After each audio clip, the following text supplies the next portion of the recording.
Kula badhe nyuwun penjelasan mengenai suatu benda yang tidak bernyawa tetapi mempunyai kekuatan. Seperti contoh senjata, keris atau pedang atau tombak, apapun itu yang mempunyai kekuatan. Satu sisi keris itu juga hanya aksesoris saja, tetapi juga ada yang mempunyai kekuatan atau yoni. Pertanyaan saya adalah, kekuatan itu datangnya dari mana? Apakah itu termasuk kalau para wali karomah atau para nabi itu mukjizat? Apa itu disebut kodam? Kalau toh itu nanti kodam, padahal kodam itu biasanya ngapunten njaluk diramut. Nek gak diramut biasanya juga ngambek. Bagaimana, pertanyaan saya yang kedua, si salik apabila mempunyai kodam, waktu ngeramut keris itu duduknya sirik apa tidak? Assalamualaikum warahmatullahi wabarakatuh. Para pemirsa yang dirahmati Allah Subhanahu wa taala, pada kesempatan kali ini kami akan menyajikan sebuah tausiah dari Kiai Haji Mukhlason Rosyid atau Kuson dari Mojokerto. Semoga apa yang disampaikan oleh beliau bisa memberi manfaat bagi kita dan bisa menjadi pencerah perjalanan kita hidup di dunia dan di akhirat kelak. Semoga Kiai Haji Mukhlason Rosyid senantiasa diberikan kesehatan oleh Allah Subhanahu wa taala dan diberikan umur yang panjang sehingga dapat selalu membimbing kita ke jalan Allah Subhanahu wa taala. Amin ya rabbal alamin. Manutawi sapane wong iku sahabat. Kekancan sapa man ing wong hasuna kang bagus apa hulukuhu. Karakter atine man. Bagus iki apa bi akhlaqir rububiyah. Dia itu selalu memakai akhlak ketuhanan. Niki akhlak rububiyah namanya. Inda rabbihi ing ngersane Allah. Barang siapa yang berteman terhadap orang yang karakter hatinya itu bagus di mata Allah, sebab dia itu berakhlak ilahiyah, karumat, mongko dadi mulya apa hayatuhu, kehidupane wong kuwi mang indallah ing ngersane Allah, di mata Allah. Tapi saya tidak bicara di mata manusia. Di mata Allah rohaniah ini jenengan iki bagus kehidupane. Bahkan ini Allah katakan dalam surat Ar-Ra'd ayat 28, walladzina amanu wa tatma'innu qulubuhum bidzikrillah. Baguse atine orang-orang mukmin yang disebut tatma'innu, anteng, damai, iku sebab apa? Bidzikrillah, karena hatinya selalu ingat pada Allah. Ala bidzikrillahi tatma'innul qulub. Ini kuncinya ada di sini Bapak Ibu. Kesuksesan beliau itu ketika Mi'raj, Isra Mi'raj, zikir. Kuncinya sukses ada di buraq. Sehingga bisa melempit jagat ini, waktu. Artinya bila mana itu ditempuh secara akal, dari Masjidil Haram ke Masjidil Aqsa sampai Sidratul Muntaha, tidak bisa dilakukan perjalanan satu malam, mboten saged. Nanti ada makalah 200 berapa itu Pak, gini Pak. Amaliyah orang-orang arif itu mesti Lailatul Qadar.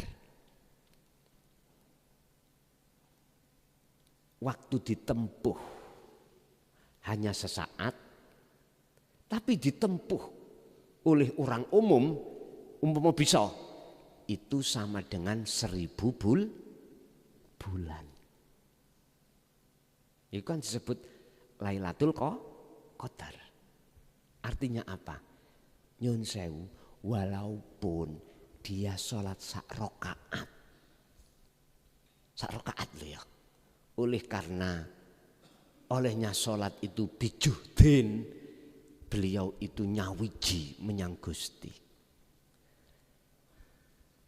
Jarak yang ditempuh ini mung sak rakaat atau sak kedep, nek ditempuh orang lain umum umpama bisa, itu sama dengan 1000 bulan. Padahal sak kedep. Inilah keunggulan, kemuliaan amaliyahnya orang-orang yang hatinya sudah condong pada Allah seperti ini. Nyuhun sewu. Mungkin bisa dibuka kisah Imam Ghazali di dalam kitab Ihya ya. Terkait beliau itu membiarkan lalat minum air mangsi. Coba Pak, hanya persoalan itu. Kewecil nggih sing dadekno menjadikan beliau itu dapat rahmat. Ternyata bukan salate, bukan zakate, posone, riyadhah mboten. Artinya apa? Bukan berarti maksudnya itu beliau sholatnya gak nyawiji, puasanya gak ndak. Ini contoh kecil aja. Apalagi si arif itu selalu dan selalu dalam ibadah murni dan tidak murni. Dan ini tidak bisa dilampaui atau dijalankan oleh orang-orang awam, Pak. Enggak bisa. Ya niki namanya melempit waktu itu di sini, melempit waktu. Bapak Ibu hadirin rahimakumullah. Jadi siapa yang mau berteman terhadap orang-orang yang orang-orang itu sudah bagus akhlak rububiyah kepada Allah, itulah nanti yang akan menjadikan hati jenengan iku rohanian jenengan di mata Allah menjadi golongan yang mulia di mata Allah. Terlepas dari pandangan manusia bagus, mulia atau tidak, jangan jenengan pikir. Jangan jenengan pikirin. Yang kita pikirin pertama adalah pandangan Allah. Allah sudah katakan wabtaghi ilaihi fima ataqallah darul akhirah. Ini dulu. Ini kita asah, kita rambut, kita bangun dulu.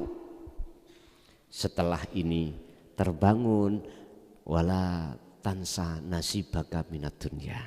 Secara otomatis perkara pandangan menungso, perkara kulit iku Allah benahi. Sama dengan ketika jenengan kali kula menanam biji kacang di tanah tanpa ada kulitnya, kok oleh menanam benar nanti tukul pohon, otomatis nanti buah yang dihasilkan kacang di dalam tanah ini yang tadinya enggak ada kulit dengan sendirinya akan muncul kulit sendiri dengan kulit yang baru. Enggak, isinya aja enggak. Artinya apa? Gini Pak, kalau jenengan sibuk ngurusi alam akhirat, dibangun sebaik-baiknya, nanti ngalam dunia terbangun sendiri. Ngoten lho maksud kula, Allah akan bangun. Biarlah sikae jaranan, biarlah sikae gak sholat, biarlah sikae sobo gereja, biarlah sikae sih mendem-mendeman, biarlah sikae judian, udah, biarkanlah. Nanti dalam waktu yang sudah Allah tentukan, syariate mengke akan ditoto Gusti Allah dewi. Makanya kula niki Sering kula sampaikan, kula niki tidak hanya untuk wong sing sregep salat 5 waktu tok, Pak. Orang sregep salat 5 waktu aja, Pak, enggak. Saya juga untuk orang-orang yang tidak mau sholat. Saya tidak hanya diuntukkan orang yang sobo masjid tok, enggak. Saya ini juga diperuntukkan Allah untuk orang yang sobo gereja, sobo pura. Nek diterusno purel, sobo pun saya untuk semuanya, Pak. Nanti sampean akan suatu saat akan menemukan saya itu gembul purel loh, Pak. Cek gak kaget sampean. Lho gak ngono nih, wong sing ngaji nang aku kok saiki sobo purel. Ngaji purel wong apa iki? Kok ana gereja kafir nek mlebu. Iku lak mungguh awakmu. Nek mungguh aku gak terpengaruh. Lu sobone wong ayu-ayu iku. Ya iku lak mungguh awakmu. Ning aku nggih tak nikmati. Jujur, Pak, hari Kamis saya kan ngaji di Bali. Kamis kemarin. Setelah Kamis itu Jumatnya di Jember. Lah pulangnya dari mana itu, dari Bali ke Jember ke Surabaya itu saya sudah enggak uman pesawat, Pak. Ada petugas pejabat bandara di sana mengupayakan saya jamaah biar supaya saya diselip-selip bisa gitu loh. Padahal saya sudah bilang gini, Pak, walaupun saya duduk di Bekasi, dilebokno koper, saya mau pokoknya bisa sampai ke Surabaya di bawah jam 10.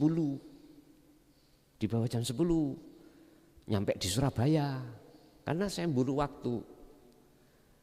Terus nggih enggak boleh ngono sanjang kula nek nang Bekasi niku nyamun barang wong sampean orang ngono enggak boleh. Akhirnya enggak dapat, Pak. Sekitar jam 7:30 saya itu duduk di kolam hotel napa iku? Hilton. Yes, pokoknya hotel sing niku lho, Pak. Hotel sing mewah niku apa? Bintang 5. Ngoten niku kula ning kolam mantun dahar terus rokokan. Betunduk, ngerti betunduk ya, Men? Tiba-tiba di depan saya itu ada kolam ya, kolam. Lah kok ana wong turis cawetan tok. Baju. Ngapunten, mboten pakai baju los-losan. Nggih, pakai celana dalam tok dan cawetan tok. Kula mboten ana kesengajaan, berhubung didepno Allah ngono, kula mikir gak didelok barang apik. Nek didelok iku kok yo ngentekno ganjar. Piye sikap aku? Matur suwun Gusti. Lah terus yo napa maneh? Lha tengah umum niku tengah umum. Di sana Pak entah. Saya sempat berpikir gini, di sini pemerintah nggak ada tak undang-undang pornografi. Kalau di sini Pak di Kediri yo dikabyuk tiyang lah ngoten nggih ya. Mboten nangsal. Ya nggak tahu. Sing jelas itu seperti itu di jalan-jalan itu biasa Pak. Orang sepedaan perempuan turis itu ya seperti itu sepedaan motor loh. Sampeyan gak percaya jajalan rono. Irus-irus ngumbah meripat. Loh, akhirnya apa Pak? Piye carane? Bentuk apapun keindahan dunia itu enggak mempengaruhi sampean. Justru sampean bisa melihat di balik itu semuanya siapa. Kalau ini sudah jenengan suhud pada Allah, maka tidak ada haram walaupun sampean demok munggu hakikat lho ya. Nek munggu syariat tetap hukumnya haram. Makanya pas kelihatan niku cara syariat astagfirullahaladzim. Tapi dibuka didik. Allah. Berarti orang yang hatinya sudah melepaskan kepentingan nafsu, walaupun dia itu ilmu dohiri itu nggak ngerti, nggak bahayani kanggo jenengan, justru ndadekno kehidupan rohaniah sampean iku mulya ing ngersane Allah. Sebab apa? Sebab jenengan nek sering gembul orang itu mesti sampean dibahasno, ati sampean ditarik terhadap akhlak ilahiyah, Pak. Iku wis mesti. Iku wis mesti. Ditarik sampean iku ati eling nang Allah. Beda kalau sampean kali kula berteman CS terhadap orang yang sebaliknya, mesti ditarik sampai nangoni babakan alam maliki atau alam dunya atau alam yang membicarakan sakliyane Allah. Kamu pengin sugih? Oh iya, utangku lah akeh sih. Ya, nyo amalan. Ya. Waqiah Ar-Rahman ping 7 bar bakda subuh. Wiritan Ar-Rahim sesuai no jumlah ambek namamu. Pun. Arahe temriku. Kuwi kepingin dimulyakno wong di mata masyarakat, dihormati, iki amalane bayur. Ana maneh jamane nom-nom biyen, Pak. Pingin sakti. Lah ngoten nggih? Pingin sakti. Basis kita adalah pencak silat. Basis kita itu kumpulan-kumpulan arek nom-nom niku lho. Mesti pingin apa jenenge Digdaya sawan nang niku. Ngoten niku. Iku masa-masa kita dulu. Udah, iku duduk masa sampean. Masa sampean sudah kelewatan. Sekarang kita persiapkan masa di mana pertemuan itu yang akan terjadi. Karena umur kita tidak tahu kapan, sisa umur kita tinggal berapa enggak tahu. Tapi jenengan mesti tahu nanti. Nanti dikasih Allah tahu dengan sendirinya kapan jenengan akan sedo mekaten. Pun. Waman dan utawi sapane wong iku sahabah. Kekancan sapa man, kekancan menyang sapa man wong saat kang ala apa akhlakuhu, akhlake pira-pira akhlake man inda rabbihi, oleh akhlak sing elek ing dalem ngersane Allah, fala yas'adu mongko ora bisa ndadekake bahagia apa qalbuhu atine man abadan ing dalam selawase. Sampai niku bahagia mung sesaat. Sugih. Memang wis lepas wis tanggungane entek wis sugih dunya. Tapi sesaat. Artinya sesaat apa? Enggak kekal. Kalau tidak kita yang ditinggalkan, pasti kita meninggal. Karena kita pasti akan mati. Makanya disinilah yang dikatakan jenengan tidak akan bahagia selama-lamanya. Ada di sini. Barang siapa yang berteman dekat terhadap orang yang akhlak hatinya jelek di mata Allah, itu tidak akan menjadikan jenengan itu bahagia selamanya. Enggak, justru malah sengsara selama-lamanya. Artinya apa? Muring-muring karepmu, protes karepmu kula siap nadai. Kula sampean benci sampai akhir hidupku kula ridho, ikhlas. Ngeten. Sak dhuwur kaya apa ilmu syariat kita. Ya.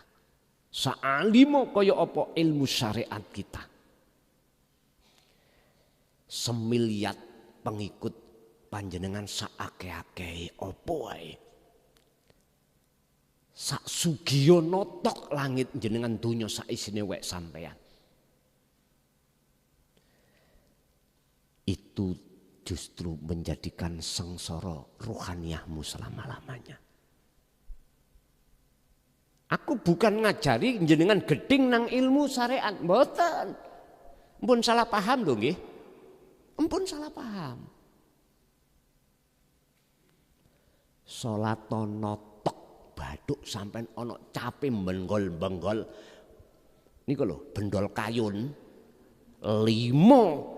Nek ati sampean iki sik dolim nang Allah, jangan harap amaliyah itu akan Allah terima. Surat Al-Maidah ayat 27 Allah berkata, innama yataqabbalullahu minal muttaqin. Sesungguhnya amaliyah apapun yang hanya Allah terima adalah amaliyah yang didasari hati yang bertakwa. Inilah hati yang berakhlak ilahiyah. Titik. Resiko Pak, kula ngomong ngoten wau. Tapi ini kebenaran yang harus aku katakan. Tetap aku katakan.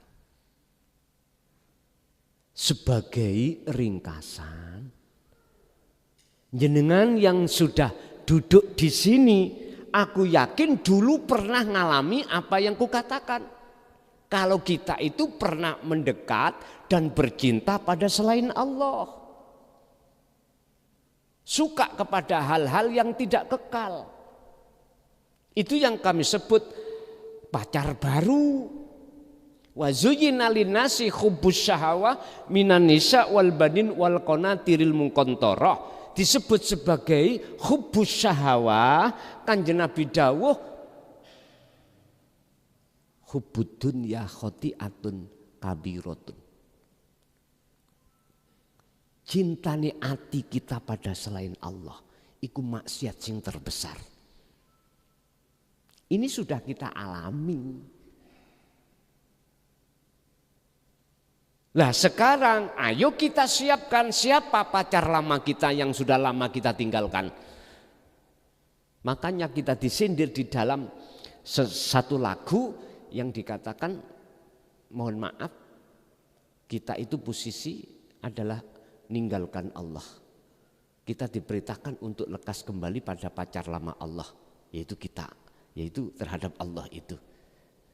Ini kalau lagu Ndang Baliyo Sri, ya, Ndang Baliyo, lekas Baliyo. Karena posisi kita sih sudah di sini Pak, sudah mendekati game kita itu. Umur kita tinggal sejengkal aja Pak.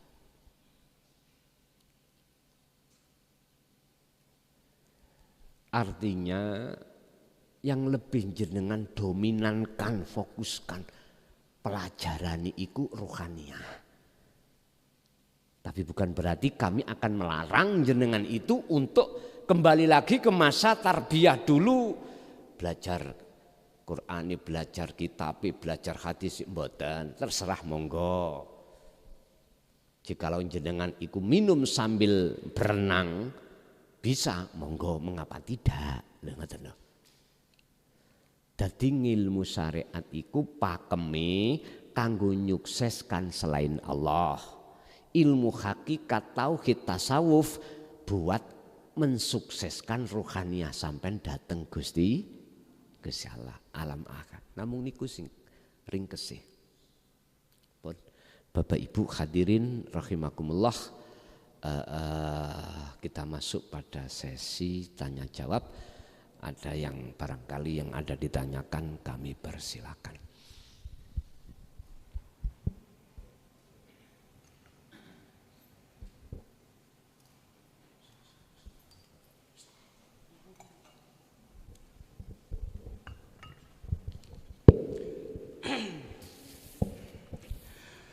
Assalamualaikum warahmatullahi wabarakatuh.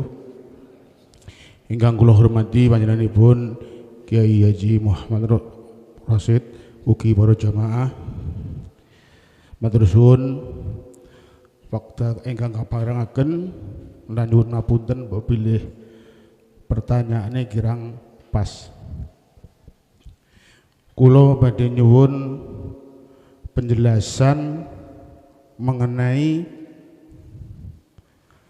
suatu benda yang tidak bernyawa tetapi mempunyai kekuatan. Seperti contoh senjata, keris atau pedang atau tombak. Apapun itu yang mempunyai kekuatan. Satu sisi keris itu juga hanya aksesoris saja, tetapi juga ada yang mempunyai kekuatan atau yoni. Pertanyaan saya adalah, kekuatan itu datangnya dari mana? Apakah itu termasuk kalau para wali karomah atau para nabi itu mukjizat? Apa itu disebut qadam? Kalau toh itu nanti qadam, padahal qadam itu biasanya ngapunten njaluk diramut. Nek gak diramut biasanya juga ngambek. Bagaimana, pertanyaan saya yang kedua, si salik apabila mempunyai qadam, waktu ngeramut keris itu duduknya syirik apa tidak? Sebab kalau masuk syirik pasti tidak akan ketemu Allah. Dan pertanyaan saya yang ketiga, apabila si salik itu mempunyai qadam, apapun itu jenisnya qadam, itu harus bagaimana? Sebab kalau nanti jatuhnya ke syirik ya nggak akan ketemu Allah. Tapi kalau kita jatuhnya ke karomah atau mukjizat seperti Nabi Musa dulu waktu membelah air laut, sebelumnya juga nggak ngerti kalau tongkatnya itu bisa membelah air laut. Demikian, terima kasih. Assalamualaikum warahmatullahi wabarakatuh.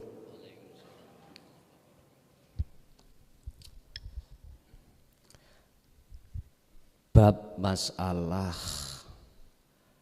perkara-perkara yang bila ruhin, di situ ada banyak kekuatan. Hal itu kekuatan dari mana? Min aina qudratuhu, apakah dari khodam atau dari mana? Jawab saya gini, Pak. Tinggal saya melihat persaksian dari mata mana? Ainul basariyahkah ataukah ainul basiroh? Kalau saya memandang dari ainul basariyah, iman saya mesti makhluk. Prasangka saya makhluk. Jatuhnya adalah khodam, makhluk. Tapi kalau saya memandangnya dari kacamata hukum hakikat atau ainul basiroh, Allah. Semua kekuatan itu sumbernya dari la haula wala quwata illa billah. Tergantung kita golongan di mana. Kalau kita hanya golongan golongan umum, ya mesti makhluk, Pak. Gak mungkin kita akan menganggap Allah, gak mungkin. Baik kekuatan itu bersifatkan muhadoroh niku kasunyatan, ibaratnya pedang digengiris kok bisa, lah ngene nggih. Gladi digengiris tahu kok bisa. Itu kekuatan kudrati Allah. Kalau kita memandang kekuatan itu dari sisi, mohon maaf, mukasyafah, berarti melibatkan khodam. Bisa terbang dewe, ya, atau minimal nduweni aura. Nek keris iki tak lepas sangka rongko udan langsung hilang. Lho wonten, Pak. Saya buka nang kitab Mambaul Hikmah. kerise nek umpama dilebokno ning rangka ngapunten bisa teng mriku udane iku gak teko utawa dibalik terserah, tinggal jawabnya ya apa. Memang di sini wonten Pak, panganane wonten. Istilah daharane khodam niku wonten. Wis. Asline iki cahaya. Cahaya merah teko geni ya padhang, iso madangi perkara sing peteng. Cahaya putih kados ngeten iki ya iso madangi perkara sing peteng. Istilah bahasa wong Jawa, ana ilmu hitam, ana ilmu putih. Dari sisi jin utawa sisi khodam iblis atau sisi malaikah. Bapak Ibu nyuwun sewu, daharane kalau dari sisi malaikah berarti jenengan wajib istiqomah riyadhah lan apa kunu wirite. Riyadhah wirite. Terus geser nanggone sisi mungguh cahaya merah, ya mungkin jenengan disuruh untuk tuku kembang, apa gunung, macam-macam. Lah, bagi orang yang sudah sampai pada Allah tidak memandang makhluk, Pak, karena makhluknya sudah tidak ada. Kekuatan itu betul-betul sangka Gusti Allah. Dasari la qaula wala quwata illa. Sekarang jenengan saya kasih pertanyaan gini. Apakah iblis itu tanpa izin dari Allah bisa tah iblis dengan sendirinya nggodha Nabi Adam? Buka di dalam surah Al-Hijr ayat 39. Itulah proses-proses di mana iblis nafsu itu minta izin pada Allah. Artinya diparingi SK untuk menggoda kita. Ono SK-ne, mboten ngawur. Artinya ngene. Nek disebut sakliyane Allah makhluk itu malakum dzarra wala naf'an. Ora iso apa-apa nek gak diapa-apakno Gusti. Gak iso obah nek gak diobahno Gusti. Loh, sing sadar ada di zona inilah hanya orang-orang salik nuju ke wasil. Ini baru sadar. Kalau kita belum ada di salik, si abid mboten sadar, Pak. Lesan kita bisa ngomong, kabeh sangka Gusti Allah, kabeh weke Gusti Allah, tapi ati bicara wekku.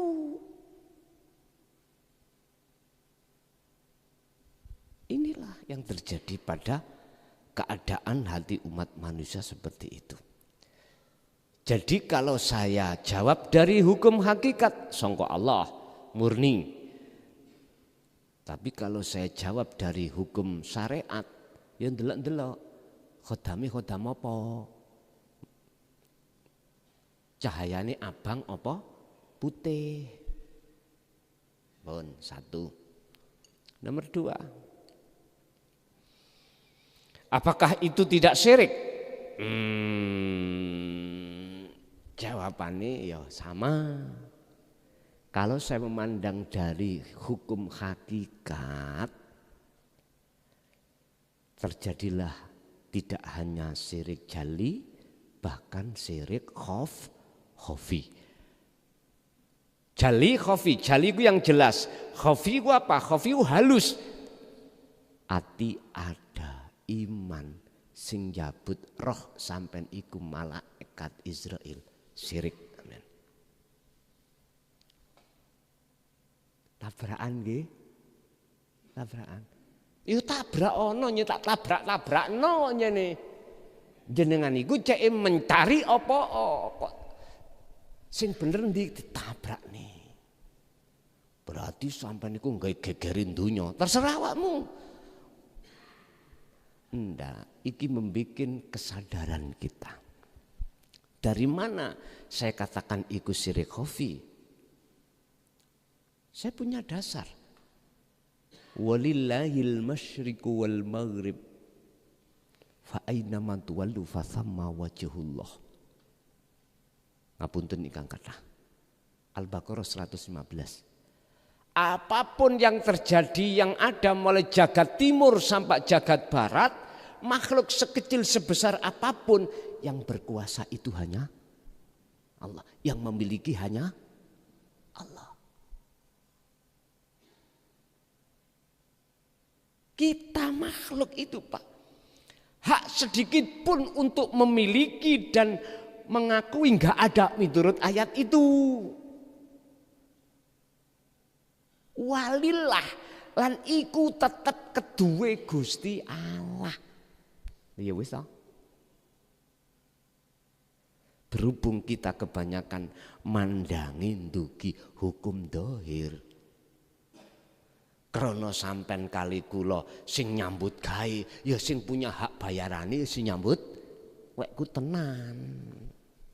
Lah niku persoalane. Berhubung kita memandang makhluknya, kita mesti iman sing jabut roh iku malaikat Israil. Niku makhluk napa kholik? Makhluk. Wis biar gak tabrakan. Nanti ketemu gak tabrakan ngene lho dulur. Wujude Gusti Allah iku manifest supaya dikenal oleh menungso, dilahirno terhadap Israil yang disebut Nurullah. Tapi wujude Israil bukan wujude Gusti. Dengan bahasa yang sederhana, Israil mencabut nyawa itu atas dasar diperintah Gusti. Berarti Israil gak punya hak sedikit pun kewenangan untuk mencabut nyawa. Kecuali dapat izin dari Allah. Sama dengan jenengan mriki wau lho. Nek cara kula mandang jenengan satu arah, ya wujude Allah. Bingung ta? Wis gak apa-apa bingung sih. Sing penting kita itu ikuti proses dari Allah, si salik itu. Nanti jenengan tidak akan bingung kalau jenengan itu betul-betul sudah Allah ditaruh di dalam zona Allah itu musyahadah. Akhirnya muncul wahyu dalam hati sampean surat Al-Hadid ayat 3. Yang Gusti Allah, bahwa Gusti Allah itu tidak hanya di awal dan di akhir, juga di luar ya di dalam. Ingkang nomor 3. Ketika salib itu memandang khotam, atau salib merasa ada selain Allah yang disebut khotam, apakah itu termasuk dikategorikan si salib itu syirik datang Allah? Betul, sama dengan pertanyaan kedua tadi, sama. Tapi ingat Pak, disebut salib kan masih ada dua. Ibsor, wa mubsor, wa basor. Ada yang menghadap, ada yang dihadap. Berarti yang menghadap disebut makhluk, ya. Yang dihadap disebut kholik. Lah wis bener loh niki, miturut kelas salik, wis bener. Tapi nanti kalau sudah dikatakan bertemu Allah, wis ora ana loro. Bukan loro tadi terus dadi siji ora. Syekh Ibnu Athaillah kalau memberikan penjelasan tentang makrifat ketemu Allah itu ngeten, la ibsarun wa mubsarun wa basarun. Yang melihat manusia salik wau sudah tidak ada, yang dilihat yang disebut Allah Khalik itu enggak ada, mata untuk melihat sudah tidak ada. Akhirnya Quran kei petunjuk apa? Laisa kamislihi sayun. Lebih sampean masuk ke dalam ngeten. Di depanmu itu yang tidak bisa kau lihat dengan mata dohirmu, yaitu wujudnya Allah. Saya ulang, di depanmu, di belakangmu, di kiri, kanan, di dalam, di bawah, di luar, apapun yang tidak kau bisa jangkau dengan mata dohirmu, itulah wujudnya Allah. Ngoten niku lak sampean gerabak-gerabak nggih. Apakah entut ya? Entut ya gak bisa dilihat. Mau macam-macam sampean niku digiring nang nggone perkara ngeten iki. Wis ora apa-apa, nikmatono. Nanti jenengan pasti akan dong sendiri. Dengan catatan ojo dilepas tali Allah. Pun niku tok. Jadi jikalau si salik pengen artinya pengen bebas dari syirik baik jali maupun khafi, ya harus si salik itu sampai pada tujuan disebut arif atau wasil pun bebas niki. Ngoten lho. Akhirnya khodam apapun gak akan terpengaruh. Gak bisa mempengaruhi jenengan. Sugiya kaya apa dunya, sugiya kaya apa ngelmu tidak akan menjadikan jenengan kali kula terpengaruh. Artinya mereka-mereka itu dunya brono lan sak piturut tidak akan bisa menghalangi hatimu bersaksi terhadap Allah. Mekaten. Nggih, asik wonten.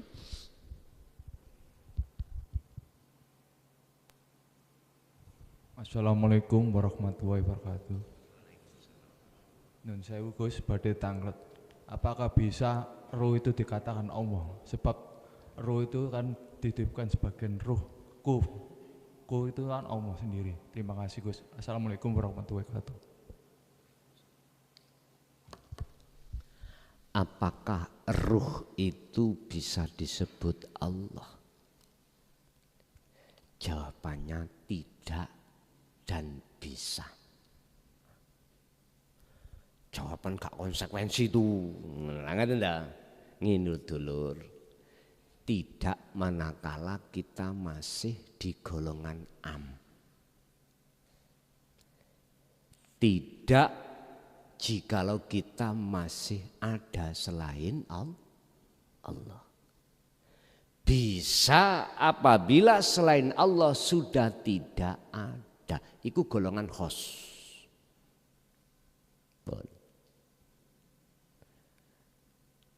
Lah untuk sampai ke khos jalannya jenengan kudu suluk terus.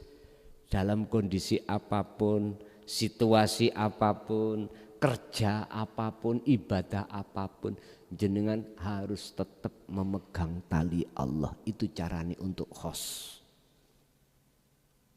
Jadi tidak bisa dikarenakan kita masih menganggap selain Allah itu wujud. Bisa oleh sebab bisa dikatakan wujuding Allah dengan sebab jikalau jenengan sudah tidak ada wujud selain Allah. Niku kula sik bingung son. Kula nggih ngeten, ya selamat menikmati kebingungan. Sebab sing gawe bingung ya Gusti Allah, yang membikin gak bingung ya Gusti Allah. Ya sudah. Tapi kula yakin berhubung jenengan itu tidak berputus asa dalam hal menerima datangnya rahmat Allah wala ta'asu fi roihillah. Aku yakin jenengan nanti akan dihilangkan kebingungan itu di saat-saat wujuding jenengan itu sudah Allah tiadakan. sampean tilem nek kepingin sampean iku wis gak rumangsa wujud sampean tilem.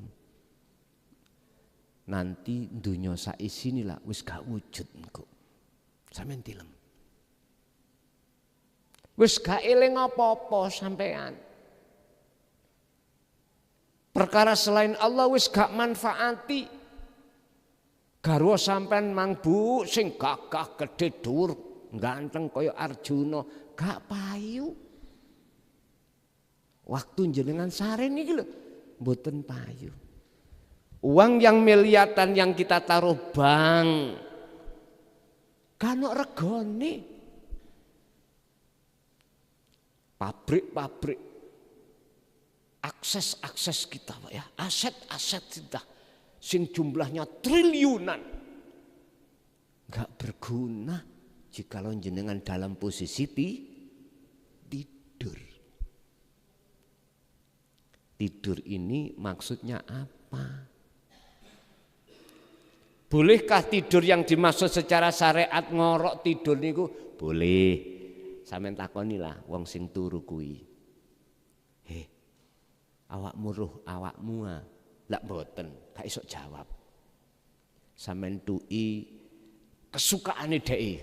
Misale rokok Samsu tuki ditampani mboten? Mboten.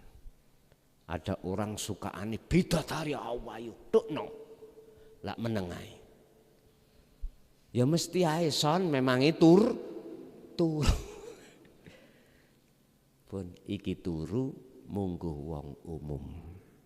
Ya. Saiki ana turu mungguh wong khusus. Endi? Nurokno nafsu keinginan jenengan. Carane piye? Isoke nafsu sampean tertidur tukokno pil koplo. Tukokno pil koplo, pil sing gendeng niki lho ya. Jujokno nanggone nafsu. Apa sing dimaksud pil koplo niku? Itulah Pak nur makrifat yang dihasilkan dari ilmu amal istiqomah. Wajahidu fi sabilihi. Ya ini. Seringlah Anda meditasi. Yang tujuan meditasi adalah untuk menuju kesadaran yang mutlak bahwasanya kita semua ini makhluk bukan siapa-siapa dan tidak ada siapa-siapa. Disitulah nanti sifat jaisi Allah berperan. Secara ruhaniyah sifat sing Allah dalam hati sampai dioperasi Allah. Namanya tazkiyatan nafsi. Dibersihkan diri jenengan. Nek gelem berzikir. Tenan niki. Sedaya semuanya para kekasih Allah baik unsur dari Khalilullah, Kalamullah, Ruhullah. Apa maneh? Habibullah, situ ini apa?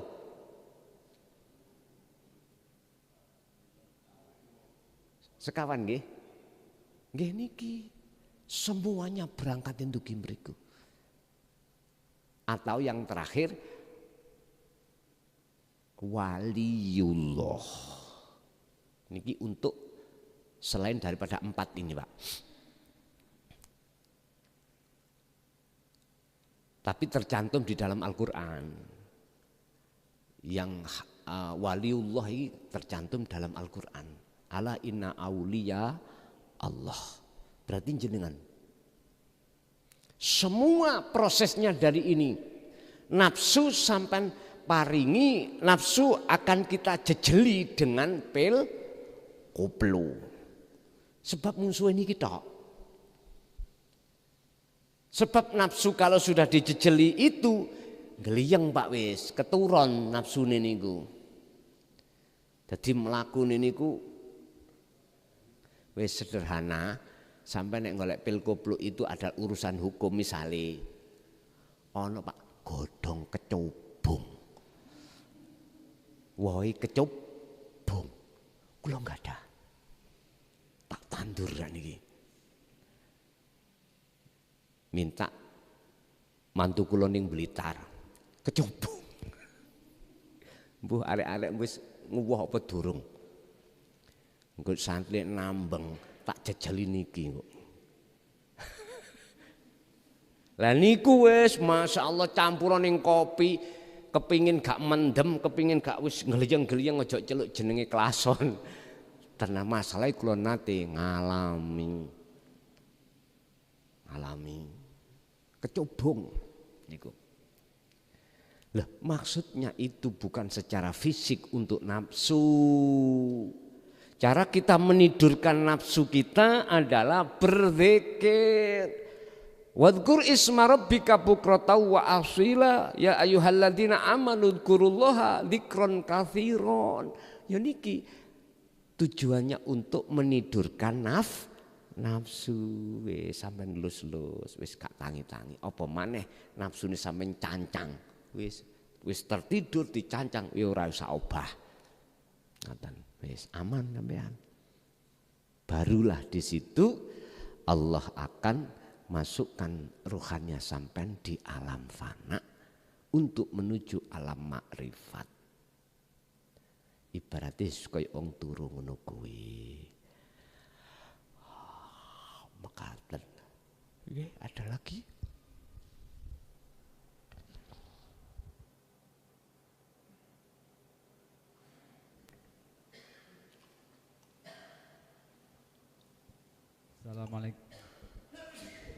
Assalamualaikum warahmatullahi wabarakatuh. Ngapunten Gus, badhe tanglet niki ngimpi tapi pun dihangu niki.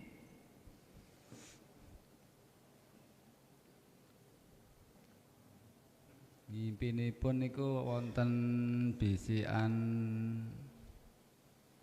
kurban la ilaha illa ana.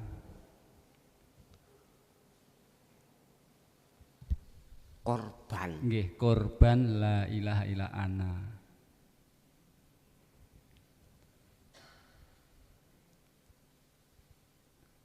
Terus kaping kalihipun Gus Sanjang dawamaken dzikir mengke dengan sendirinya muncul anak Allah. Lah kalih sejatine Allah niku pripun Gus? Sampun ngaten, wassalamualaikum warahmatullahi wabarakatuh. Waalaikumsalam warahmatullahi wabarakatuh. Pun korban la ilaha illa ana. Korban nek cara jenengan iki memahami bahasa korban adalah tawadhu,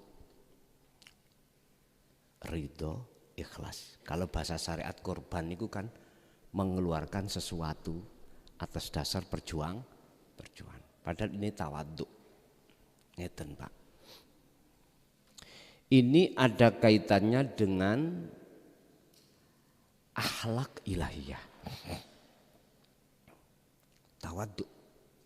Kita akan di mata Allah dikatakan tawadhu kurban. Jikalau memang sudah sampai ke ana. Sampai ke ana.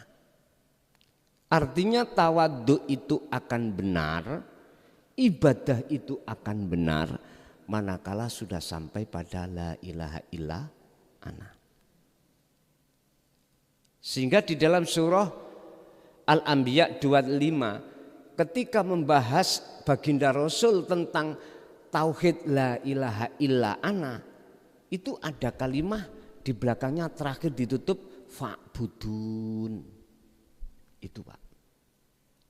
Wa ma arsalna min qablika mir rasulin illa nuhi ilaihi annahu la ilaha illa ana fa'budun. Mengapa harus ada itu? Artinya gini Pak. Penyembahan jenengan di mata Allah itu akan Allah terima. Allah akan nyatakan sebagai amalan ibadah sing diterima, sing bener manakala jenengan ini sudah sampai ana. Ana itu apa nih? Artinya apa? Ingsun toh saya.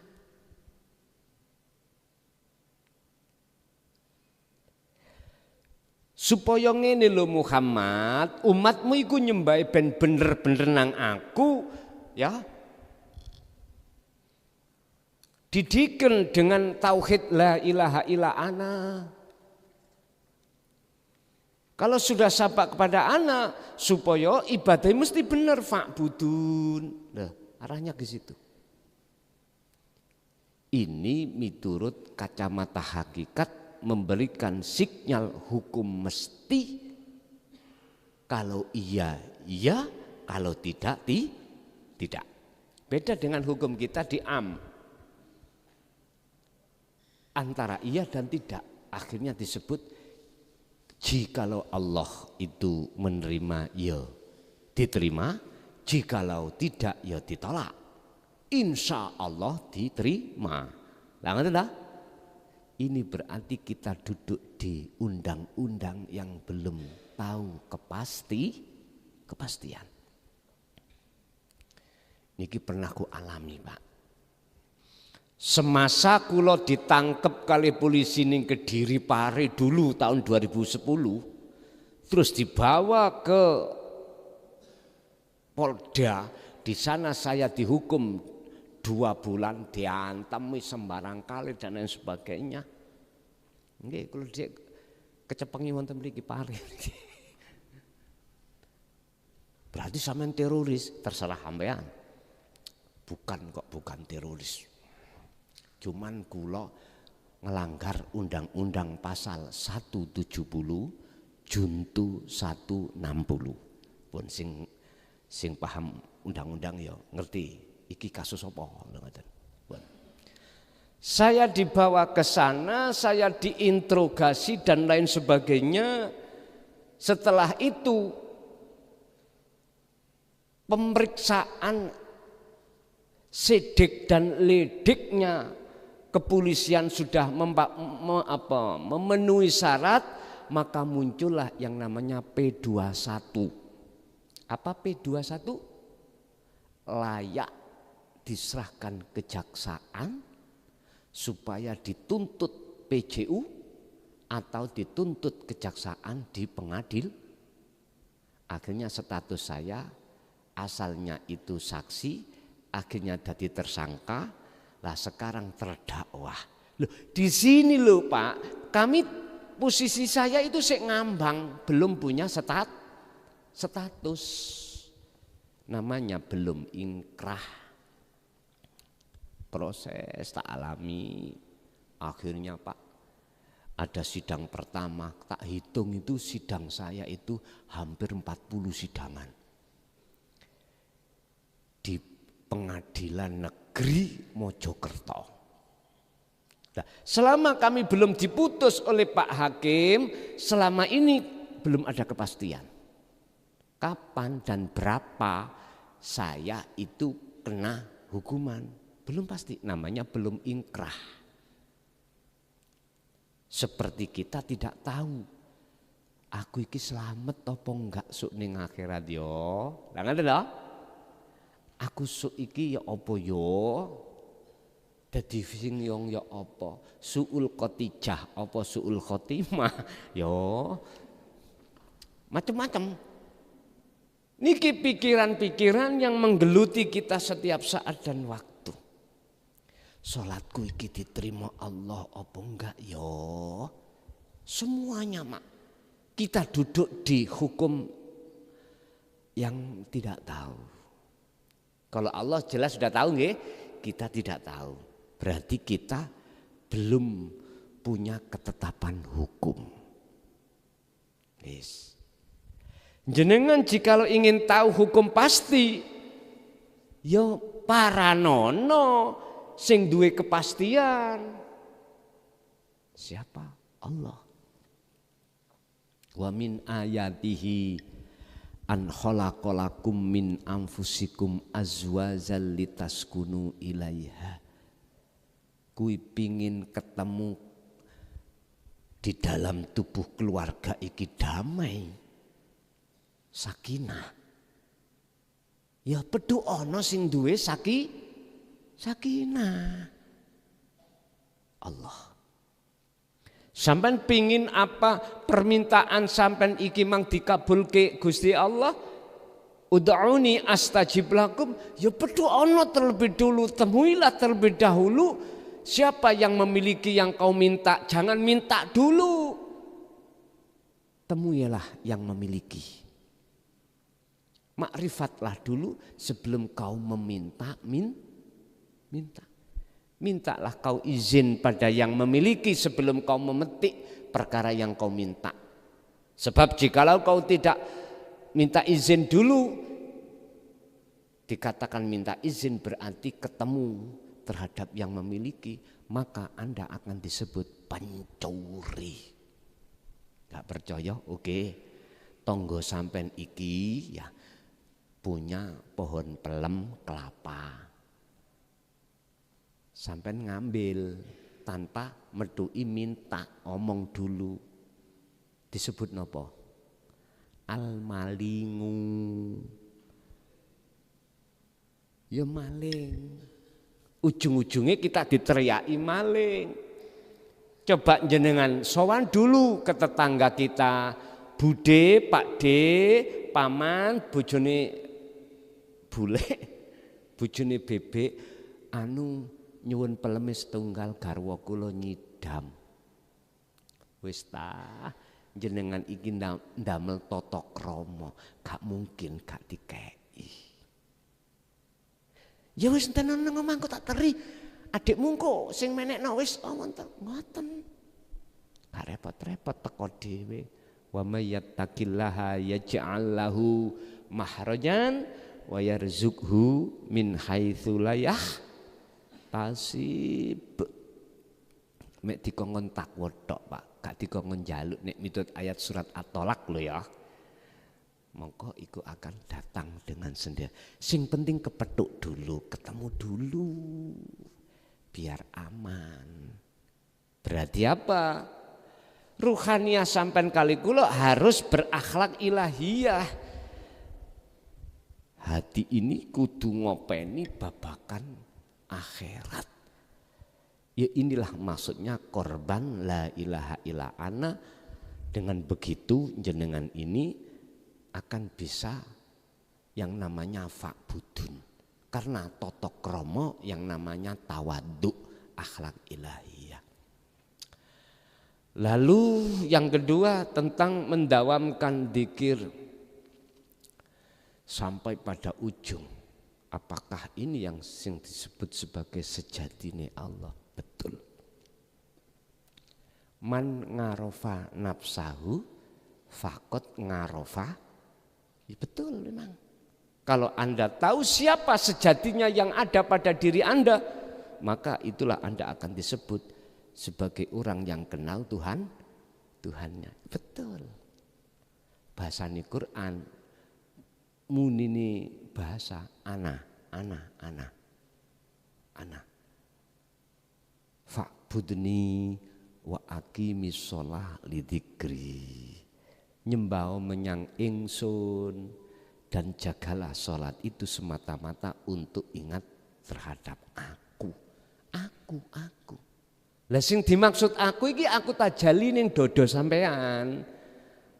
Otomatis kalau di dalam dada sampean muncul aku nih tajali Allah, otomatis aku nih makhluk sudah tiada. Persis seperti ketika saat Nabi Musa berbicara langsung ke wajah Allah, ketemu langsung. Nyun sewu Nabi Musa semaput atau pingsan, gunung itu meleleh, hancur semuanya. Itulah sehingga Nabi Musa kan satu-satunya hamba Allah yang Allah berikan status nama jabatan kalamullah. Mekaten nggih, Ibu ada Bu? Enggak ada? Nggih pun Bapak Ibu hadirin rahimakumullah. Monggo kita tutup doa suratul Fatihah. Semua apa malam hari ini yang sudah Allah berikan estu dadosa ilmu ingkang manfaah fid dini wad dunya wal akhirah. lahumul Fatihah.